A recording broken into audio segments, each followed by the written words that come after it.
Hello. Hi. Thanks for agreeing to set up this interview. As you know, we only have a short amount of time, so let's go ahead and get started right away.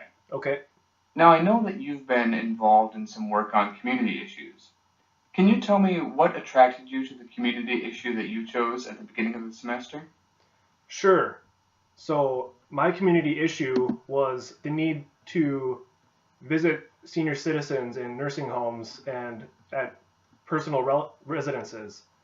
I chose this community issue because I have elderly relatives who need younger people around, or just anybody really, to talk to or help them do simple tasks like shovel the sidewalk or mow the lawn.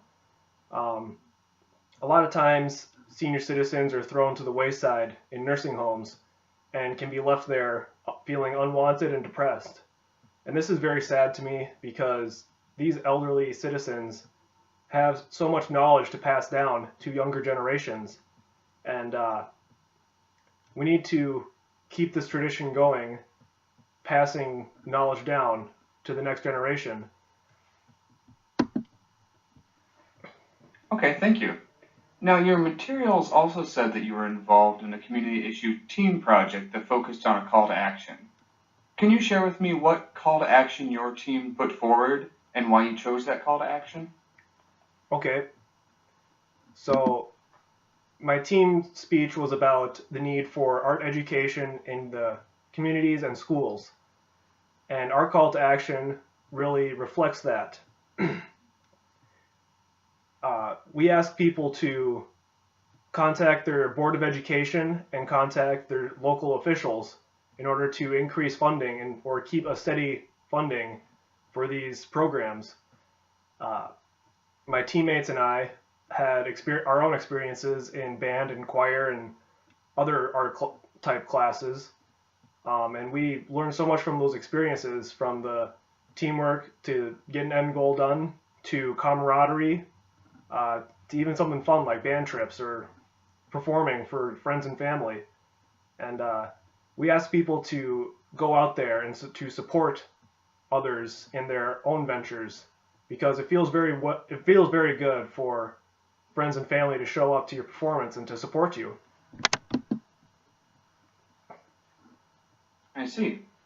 Now, if I were to ask the other members of your team what they think your biggest strength is, what do you think they would say, and why do you think they would say it? So I think that my teammates would say my biggest strength would be my organizational skills. I like to have everything organized, neat on a piece of paper, so that it is easy to flow from one topic to the next.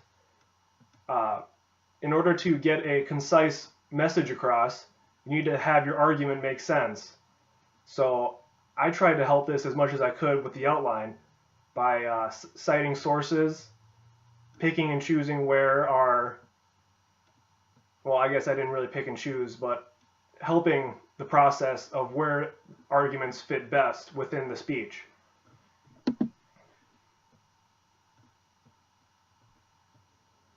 Okay, great.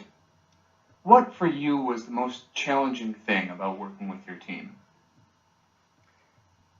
For me, the most challenging part working with our team was finding appropriate times to meet.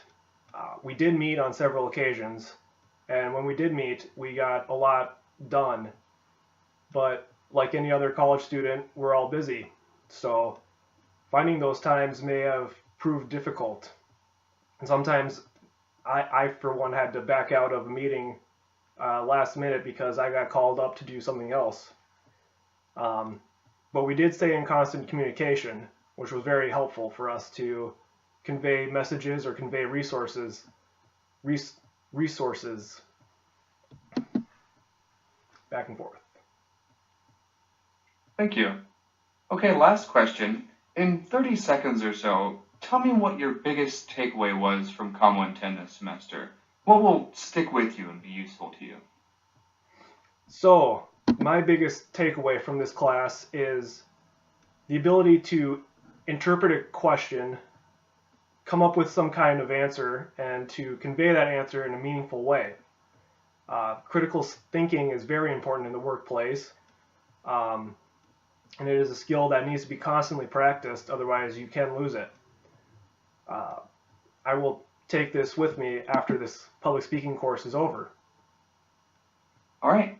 Well, thank you so much for taking the time to talk with me. We'll probably be in touch with you in the next few weeks or so. Okay. Take care. Thank you. You too.